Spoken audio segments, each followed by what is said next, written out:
Alors, pour la partie sur les symétries, donc définition très similaire. Alors, j'ai fait qu'une des deux symétries, après l'autre, je vous laisserai vous débrouiller. On a encore une fois deux sous-espaces supplémentaires. Donc, on suppose qu'on a grand E qui est égal à E1 plus E2. On a donc, je l'ai remise au passage, la petite décomposition de n'importe quel vecteur petit x. Ce qu'on appelle la symétrie. Alors, attention au niveau des termes. Alors, il y a toujours le parallèlement A, mais on ne va pas faire une symétrie sur E1. Lorsqu'on fait une symétrie, c'est par rapport à un axe, par rapport à un plan. Donc ici, c'est par rapport à E1. Attention à la terminologie, essayez de ne pas vous mélanger les pinceaux. Donc la symétrie par rapport à E1, parallèlement à E2, c'est l'application qui à petit x va associer x1 moins x2. Alors on va faire un petit schéma que je peux... Je vais pas le mettre là, je vais le mettre un petit peu à côté, parce que sinon ça va être un petit peu tout assez.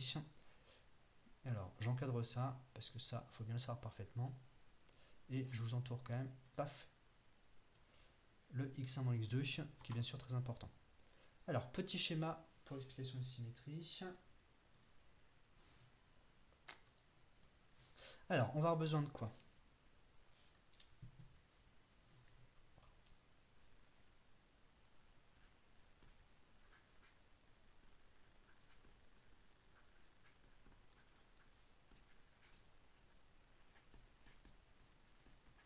Alors, illustration, symétrie.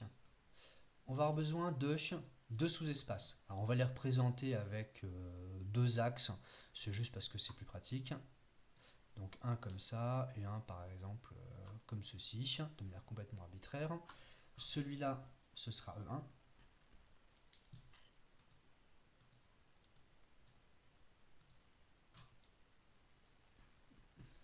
Et celui-là, ce sera E2. On a un vecteur petit x, pareil, on va le représenter, hop, ah, bon, je suis en stylet, bon c'est pas grave, on va le représenter comme ceci, ça c'est petit x appartenant à grand E.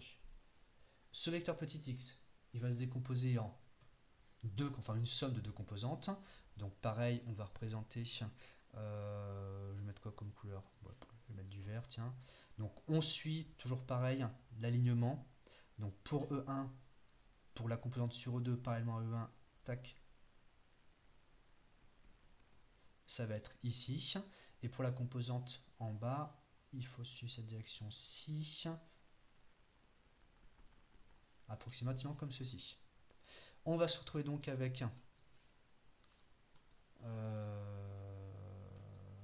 si je mets du jaune, est-ce que pour un vecteur comme ça peut passer? Ouais, ça peut peut-être passer. Hop là, comme ceci. On va se retrouver avec ici petit x1 et ici petit x2. Donc là, je mets juste en jaune, mais j'espère que ça ira à peu près. Donc x1, x2, petit rappel, x1 c'est en fait le projeté sur E1 parallèlement à E2, x2 c'est le projeté sur E2 parallèlement à E1. Si on veut le symétrique, on fait x1 moins x2. Conséquence, on va changer. Donc si là on a x2, on va récupérer ce x2 là, et on va le transformer en son opposé vers le bas. Donc je vais prolonger un petit peu l'axe en dessous.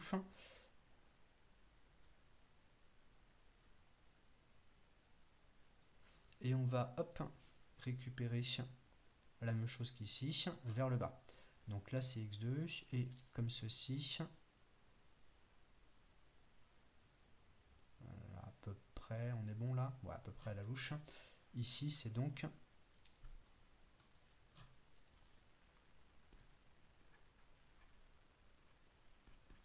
moins x2. C'est à peu près lisible, c'est bon?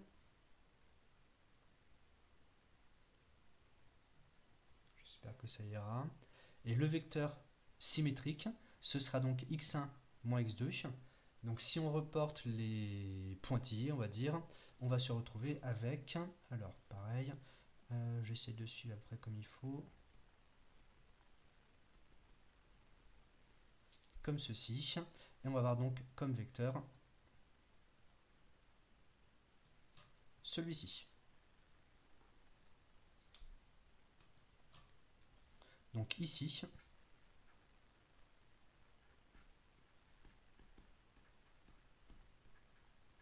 c'est S de x égale x1 moins x2.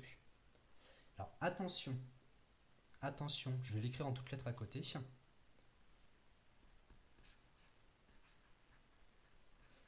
Par rapport aux habitudes que vous avez sur les projections et symétries, là, dans ce contexte ici, on n'a pas de notion d'orthogonalité. Alors, entre parenthèses, je vais quand même dire pas encore, parce qu'en fait, ça viendra. Conséquence, même si effectivement sur le schéma, on a l'impression de voir deux droites dans un plan, bah, si vous imaginez des sous-espaces de matrice, dire qu'un sous-espace de matrice est orthogonal à un autre sous-espace de matrice, pour l'instant, vous ne savez pas du tout dire ce que ça veut dire. Conséquence, s'il n'y a pas de notion d'orthogonalité, il n'y a pas non plus de notion de longueur, de norme de vecteur, et conséquence, graphiquement, et ça arrivera sur certains schémas, la longueur visuelle de petit x n'est pas forcément la même que celle du symétrique. D'ailleurs, dans le plan, si vous faites des symétries non orthogonales, bah vous n'avez pas la même longueur pour les deux vecteurs. Imaginez que deux soient encore plus inclinés, par exemple comme ceci. Bah dans ce cas-là, le vecteur petit x1 aurait été tout riki et on aurait eu un tout petit vecteur s de x. Donc faites attention à ce genre de choses lorsque vous analysez la situation. Est-ce que c'est bon pour le petit schéma? Est-ce qu'on peut dire la symétrie, c'est l'application? Alors, lorsqu'on parle de symétrie, il faut forcément dire deux sous-espaces par rapport à E1 parallèlement à E2. Donc, si vous voulez parler de l'application I de E1, alors ce qu'on peut dire, je vous avez ce qui correspond un petit peu à la situation. D'ailleurs, j'aurais pu faire le genre de remarque pour les projecteurs, bon, c'est pas grave. Ce qu'on peut dire, c'est que si on considère l'application S restreinte à E1, dans ce cas-là, ce sera l'identité de E1. Donc si on se limite à E1 et qu'on reste dans E1, bah effectivement, c'est ce qu'on va retrouver après d'ailleurs, un vecteur petit x1, un vecteur de E1, il va rester au même endroit. Et ce qu'on peut dire, c'est que la symétrie restreinte à E2, c'est moins l'identité de E2. Je ne sais pas si ça correspond à ce que vous pensiez, mais on peut pas dire que S tout court est l'identité de E1, mais on peut dire que S induite sur E1, restreinte à E1, c'est l'identité de E1. Alors, je reviens sur le PDF. Ensuite, des petites propriétés. Proposition 10. Alors, première chose, l'application S, là c'est quelque chose de très particulier, on va l'encadrer. C'est non pas seulement un endomorphisme, mais ce sera un automorphisme. Et en fait, après c'est logique intuitivement sur le dessin, si vous regardez le dessin vite fait, si vous imaginez qu'on refait le symétrique de S de x, ben on va retomber sur petit x. Donc on aura juste à l'écrire, ça prend une demi-ligne, S rond S est l'identité, ce qui veut dire que, traduction fonctionnelle, on a une application qui vérifie S rond S' égale identité, et pareil dans l'autre sens, donc S objective de réciproque S' égale S. Donc finalement, une fois qu'on a remontré que c'est linéaire, ce sera un automorphisme. On dit que c'est une involution. Pourquoi pas?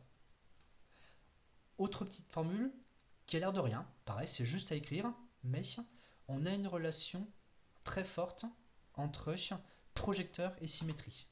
C'est pour ça qu'il y a beaucoup de choses similaires.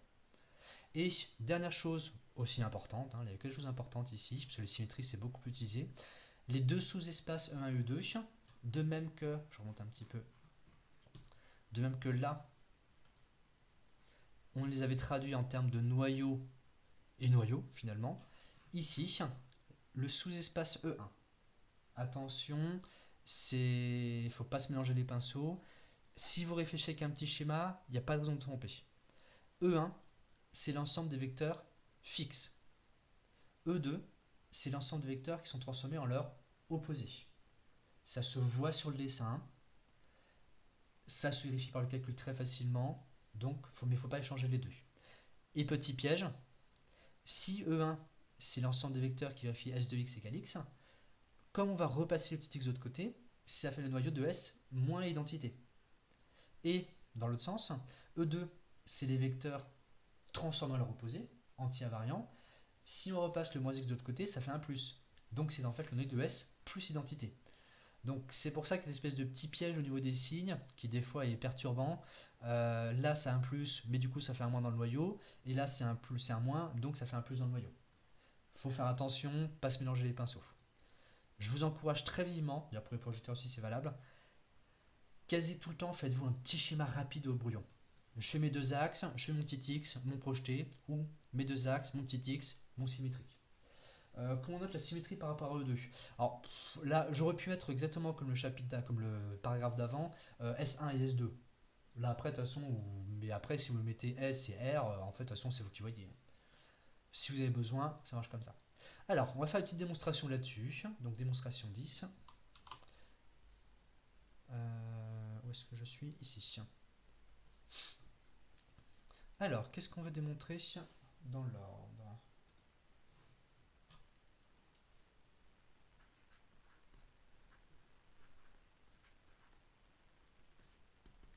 Alors, petit a. Première chose, est-ce que S est bien linéaire? C'est exactement le même principe. C'est exactement le même principe que pour les projecteurs, mais on va le refaire quand même, c'est assez important. Alors, question, il n'y a pas de formule sur l'image. Non, tout simplement parce que, vu que l'application S est objective, son image, bah, c'est l'espace tout entier. Donc, on en fait, c'est un, entre guillemets, inclus dans le fait que c'est objectif. Mais effectivement, c'est une bonne question. C'est une bonne question, c'est bien d'y penser. Alors, petit S linéaire, donc comme d'hab, soit petit lambda, petit mu appartenant à K2. On a besoin de deux petits vecteurs x et y appartenant à E2.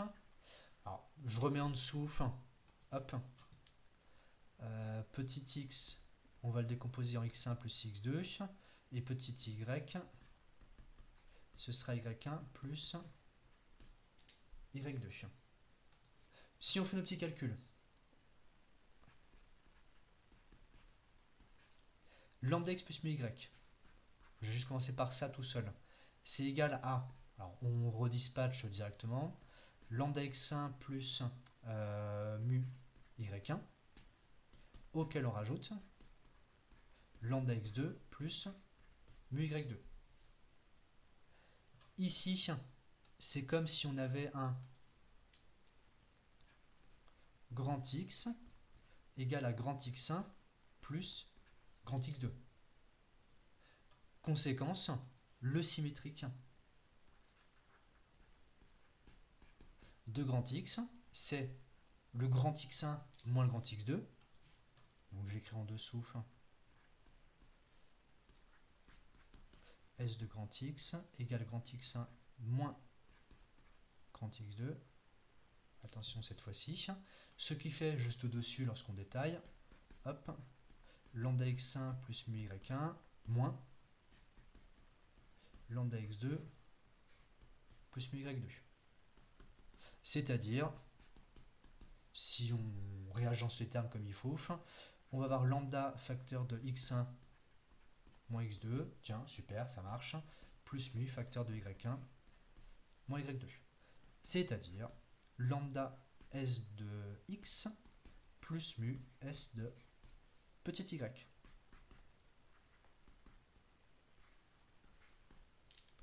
Donc voilà, la linéarité, c'est facile. Deuxième point, bah, qui du coup rentre ici finalement.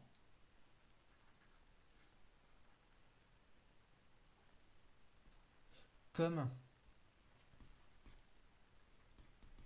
S rond S de x est égal à, alors c'est petit s de x1, alors on va l'écrire comme ceci, hop, excusez-moi, je faisais une petite erreur de signe. Alors c'est s de x1 moins x2 qu'on peut écrire x1 plus moins x2. La composante sur x2, on la transforme en son opposé. On va donc se retrouver avec petit x1 moins x2, c'est-à-dire x1 plus x2, c'est-à-dire, j'ai pas pris assez de place, hop, je vais tricher, zoup, c'est magique, c'est-à-dire petit x. Donc on a S rond S égale identité. Donc S bijective et S-1 égale S. Donc tout ça, ça tombe tout seul avec une brave traduction fonctionnelle comme en début d'année finalement. Alors on a ça, et donc c'est gagné pour le petit a. Est-ce qu'il y a des questions sur ce premier truc? On est bon, pas de soucis. Ok. Alors, si on enchaîne, le petit b, dans l'ordre c'était quoi? Ah oui, le lien entre projecteur et symétrie. Ça pareil, c'est très rapide. C'est juste un petit calcul. Alors, je vais à la page suivante. 3, 2, 1, tac. Alors, petit b.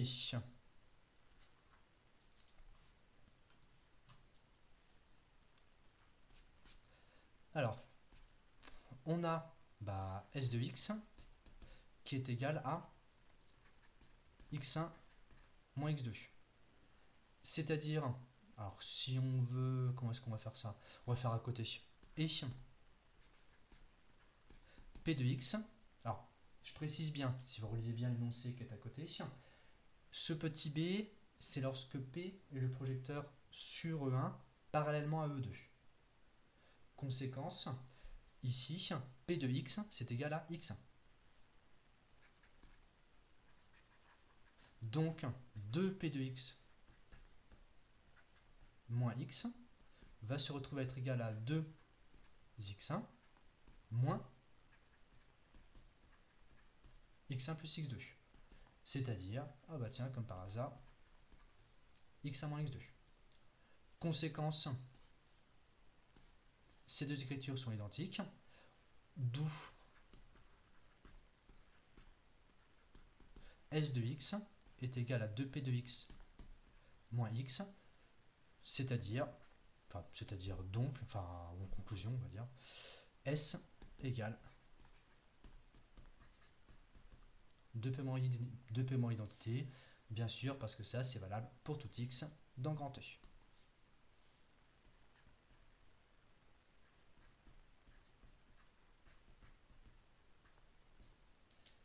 Alors, P de x, oui, mais ici, c'est juste d'après l'énoncé, ce qui était noté P, c'est ce qu'on a noté P1 au-dessus. Donc, il faut juste la notation à changer, parce que je n'allais pas mettre un P1, sachant que je ne parlais pas de P2, c'est tout. Mais dans l'esprit, c'est ça, si vous voulez.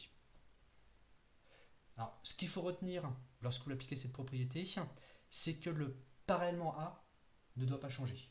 Si vous faites parallèlement à E2, donc c'est votre direction de la lumière si vous voulez, votre parallèlement à E2, il ne doit pas changer. C'est tout. Sauf que dans le cas du projecteur, on fait une ombre, et dans le cas de symétrie, c'est le miroir si vous voulez, quoi. Enfin, je sais pas comment vous l'imaginez, mais un truc dans le genre. Petit b, on est bon. Petit c, bon pareil, on va faire l'un de deux, de toute façon après c'est très similaire.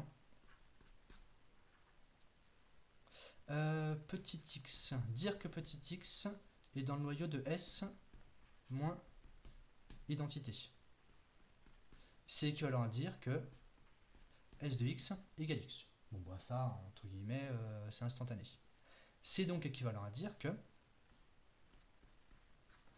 S de x, c'est x1 moins x2, égale x1 plus x2.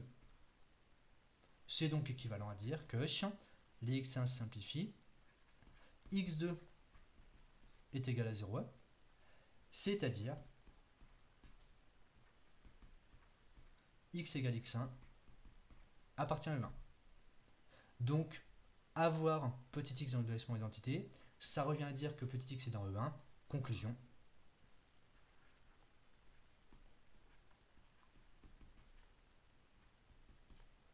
Le noyau de S identité, c'est E1. Et bien sûr, on va pas faire l'autre, c'est exactement pareil, avec juste les signes qui changent. On trouverait E2. Donc là, hop, on va dire, pour vous, ce petit truc là.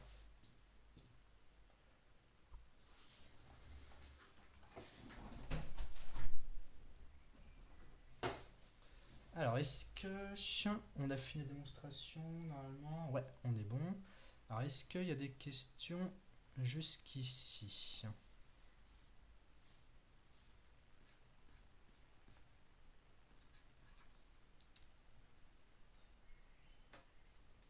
Je vous laisse 5-10 secondes. Le temps de reprendre un peu ça. Au cas où.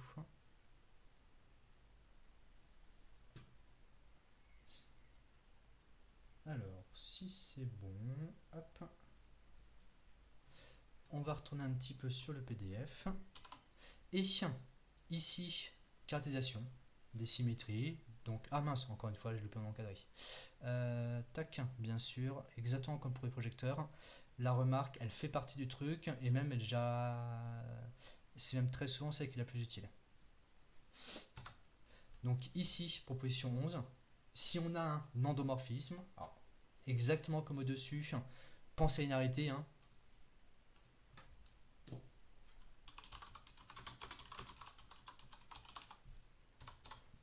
Lorsque vous faites ce petit raisonnement, donc vous vérifiez que l'application est linéaire, qu'elle va de E dans E, mais ça en général c'est automatique, parce que sinon on est mal barré. Alors, quoique des fois des exos, c'est pas trivial, hein. Ici, si on a ça, pour vérifier qu'une application est une symétrie, ça revient à vérifier que S rond S égale identité. Donc un peu le même genre de calcul qu'on a fait avec l'exercice la dernière fois, sauf qu'on n'est pas censé tomber sur P de X, on est censé tomber sur X tout court. Dans ce cas-là, si c'est vérifié, cadeau, les sous-espaces KRS-moïde et KRS-puside sont supplémentaires. Donc ça, c'est un cadeau, c'est automatique. Vous pouvez l'affirmer directement d'après la création de symétrie. Il n'y a pas à montrer que les sous-espaces sont supplémentaires, ce qui est vachement pratique. Et, petit test, c'est la symétrie par rapport à l'ensemble des points fixes KRS-moïde, parallèlement à l'espace des vecteurs anti-invariants, on peut dire ça comme ça, tension à leur opposé, ker S plus identité. Alors, on pourrait faire exactement comme au-dessus, donc je ne vais pas refaire le même principe. Il y a une petite feinte ici, mais c'est pas grave du tout, on va passer pour l'instant. Ah, question qui est posée. De la petite c. C'est l'ensemble des x de E tel que S de x égale x. C'est vrai. C'est pas plus simple de dire que l'ensemble des x appartenant à E1. Bah, c'est pas pareil. Là, ici, entre KRS-moïde et S de x égale x, enfin justement, le S de x égale x, il traduit exactement la définition de Ker de S mon identité. Ah, ok, donc c'est bon finalement. Donc ici, les deux, bon, juste pour compléter, donc cette égalité, c'est entre ces deux ensembles-là. Et la propriété, donc ça c'est automatique, et la propriété, c'est que ça coïncide avec E1. Idem ici, l'égalité entre les deux derniers, elle est automatique. Ce qui est important, enfin ce qui est la propriété, c'est que ça coïncide avec E2. Pas de souci, pas de souci. Pour ces petites questions, ça se répond vite. Du coup, on va enchaîner avec un petit exercice. Ah bah tiens, justement, on avait commencé l'exercice 9. Donc pareil, comme je vais vous laisser un petit peu de temps pour réfléchir et puis après on va le corriger. Alors j'interromps l'enregistrement pour le cours ici.